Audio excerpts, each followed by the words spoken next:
ഈ ഒരു നിമിഷത്തിലും അങ്ങോട്ട് പോകുമ്പോഴും ആത്മവിശ്വാസത്തോടു കൂടിയാണ് പോയത്. അതിലേറെ ആത്മവിശ്വാസത്തോടു കൂടിയിട്ടാണ് ഞാൻ തിരിച്ചു വരുന്നത്. ഇതിലൊരു ലക്ഷ്യമുള്ളൂ. ഞാനൊരു ഇടതുപക്ഷ പ്രസ്ഥാനത്തിൽ നിന്ന് 8 വർഷത്തോളം അതിനുവേണ്ടി പ്രവർത്തിച്ച് അതിൻ്റെ മുന്നേറ്റത്തിന് വേണ്ടി ഒരുപാട് റിസ്ക് എടുത്ത ഒരു പൊതുപ്രവർത്തകനാണ്, അതെല്ലാവർക്കും അറിയാം. പക്ഷെ ഒരു ഘട്ടം വരുമ്പോൾ നമ്മൾ വിശ്വസിച്ച സംവിധാനവും മുഖ്യമന്ത്രിയുടെ ഓഫീസും കേരളത്തിലെ സമൂഹത്തെ വഞ്ചിക്കുന്നു എന്ന് മനസ്സിലായപ്പോഴാണ് ആ വഞ്ചനയ്ക്കെതിരെയാണ് നമ്മൾ ഈ വിഷയവുമായി ആ സംവിധാനം വിട്ട് പുറത്തു വന്നത്. ഇപ്പോഴും നമ്മൾ ഏറ്റെടുക്കുന്ന അടുത്തൊരു വഞ്ചനയിലേക്ക് സർക്കാർ പോവുകയാണ്. ഈ മലയോര ജനങ്ങളുമായി ബന്ധപ്പെട്ട വിഷയം, ആ വിഷയവും ഏറ്റെടുത്താണ് നമ്മൾ രംഗത്തിറങ്ങിയിട്ടുള്ളത്.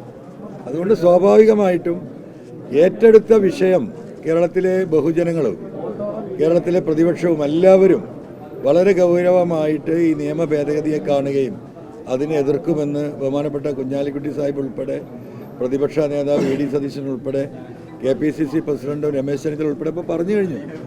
അത് തന്നെയാണ് ഇതിന് ഏറ്റവും വലിയ വിജയം. എനിക്കിതിൽ അങ്ങേയറ്റത്ത് നന്ദിയുള്ളത് പിണറായി വിജയനോടാണ്. കാരണം ഈ ഒരു അറസ്റ്റ് കേരളത്തിലെ 3.5 കോടി ജനങ്ങൾക്ക് ഈ വിഷയം എന്താണ് എന്ന് മനസ്സിലാക്കി കൊടുക്കാൻ ഇന്നലെ അദ്ദേഹം നടത്തിയ ഈ ഭരണകൂട ഭീകരമായിട്ടുള്ള ഈ അറസ്റ്റ് ഉണ്ടല്ലോ, ഞാനൊരു മിനിമം 3 മാസം കിടക്കാൻ തയ്യാറായിട്ടാണ് പോയത്.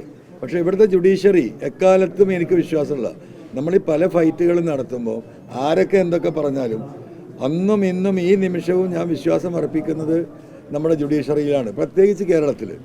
ആ സത്യസന്ധമായ ജുഡീഷ്യറിക്ക് ഈ കാര്യങ്ങൾ മനസ്സിലാകുന്നു, അവരതിൻ്റേതായിട്ട് നിലപാടെടുക്കുമെന്നും മനസ്സുകൊണ്ട് ഞാൻ പ്രതീക്ഷിച്ചായിരുന്നു. ആ ജുഡീഷ്യറിയുടെ വിശാലമായ ഈ സമൂഹത്തോടുള്ള കാഴ്ചപ്പാടിൻ്റെ തെളിവ് കൂടിയാണ് ഇന്ന് എനിക്ക് കിട്ടിയിട്ടുള്ള ബെയില്. അതാണ് വളരെ ചുരുക്കി പറയാനുള്ളത്.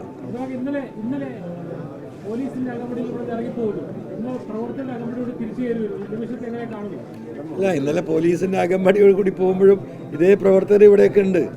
നമ്മൾക്ക് എന്നുള്ളത് അതാണ്, ഈ ജനങ്ങളാണ്. ആ ജനങ്ങളാണ് എൻ്റെ ശക്തി. അത് ഈ നാടിൻ്റെ നാനാഭാഗത്തോ ചെറുതോ വലുതോ ആവട്ടെ, അതിൽ ഏറ്റവും പാവപ്പെട്ടവരുണ്ടാവും, അതിലേറെ വലിയവരുണ്ടാവും, വലിയ ആളുകളുണ്ടാവും. എല്ലാ സമൂഹത്തോടും ഒരുപാട് പെരുമാറുകയും ഇടപെടുകയും ചെയ്യുന്ന ഒരു രീതി അവലംബിക്കുന്നതുകൊണ്ട് എല്ലാ ഘട്ടങ്ങളിലും ആര് കൈവിട്ടാലും എന്നെ കൈവിടാത്തൊരു ജനത ഈ നാട്ടിലുണ്ട് എന്ന് എനിക്ക് ബോധ്യമുള്ളതാണ്. അതാണ് നമ്മുടെ പിൻബലം.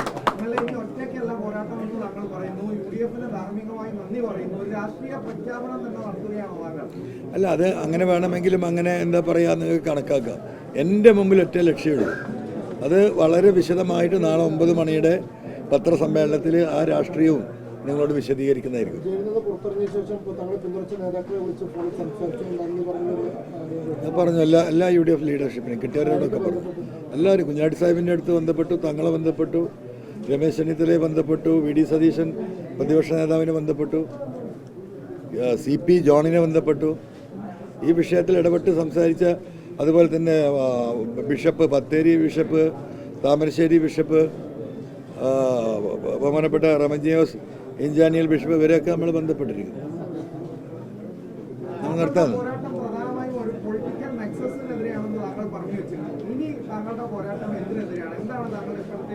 അല്ല, ഇപ്പോഴത്തെയും ഈ നെക്സസ് തന്നെയാണല്ലോ ഇവിടെ വർക്കൗട്ട് ചെയ്യുന്നത്. ആർക്ക് വേണ്ടിയിട്ടാണ് പിണറായി ഇതെല്ലാം ചെയ്യുന്നത്? കേന്ദ്ര ഗവൺമെൻറ്റിനെ സഹായിക്കുന്ന നിലപാട് എന്ന് പറയുന്നത് CPM-ഉം RSSും തമ്മിലുള്ളൊരു വലിയ നെക്സസ് തന്നെയല്ലേ. ഈ തെരഞ്ഞെടുപ്പുകളിലൊക്കെ നമ്മൾ കണ്ടല്ലേ. ഇപ്പം നടക്കുന്ന ഈ ന്യൂനപക്ഷ വിരുദ്ധ നിലപാട് ആർക്ക് വേണ്ടിയിട്ടാണ്? RSSുമായിട്ട് നെക്സസിൻ്റെ ഭാഗമല്ലേ.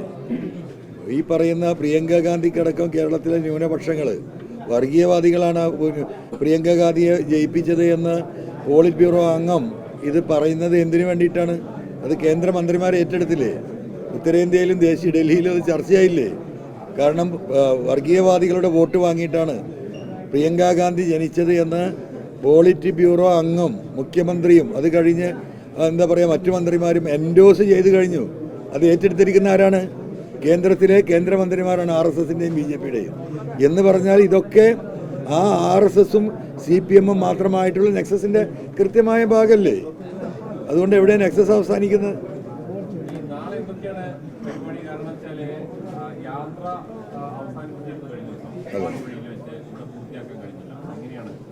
അല്ല, നാളെ ഒന്നുമില്ല. രാവിലെ 9 മണിയുടെ പത്രസമ്മേളനം കഴിഞ്ഞിട്ട് ഈ പറയുന്ന UDF ലീഡേഴ്സിനെ കാണണം. നമുക്ക് പിന്തുണ നൽകിയ മലയോര മേഖലയിലെ ഈ ക്രൈസ്തവ സഭാധ്യക്ഷന്മാരെ കാണേണ്ടതുണ്ട്. ഇനി ഈ ഒരു സംവിധാനത്തെ ഇപ്പോൾ നിയമസഭാ സമ്മേളനം വരാൻ പോവുകയാണ്. അതിൽ ഒരു കാരണവശാലും ഈ ബില്ല് അവിടെ പാസ്സാവാൻ പാടില്ല.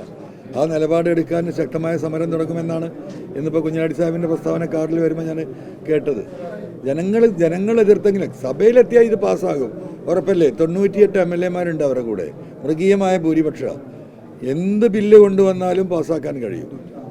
അതുകൊണ്ട് സഭയിൽ ഇത് അവതരിപ്പിക്കാനുള്ള ധൈര്യം ഈ ഗവൺമെൻറ് ഉണ്ടാവരുത്. ആ രീതിയിലുള്ള ജനകീയ പ്രക്ഷോഭം ഈ നാട്ടിൽ ഉയർന്നു വരണം.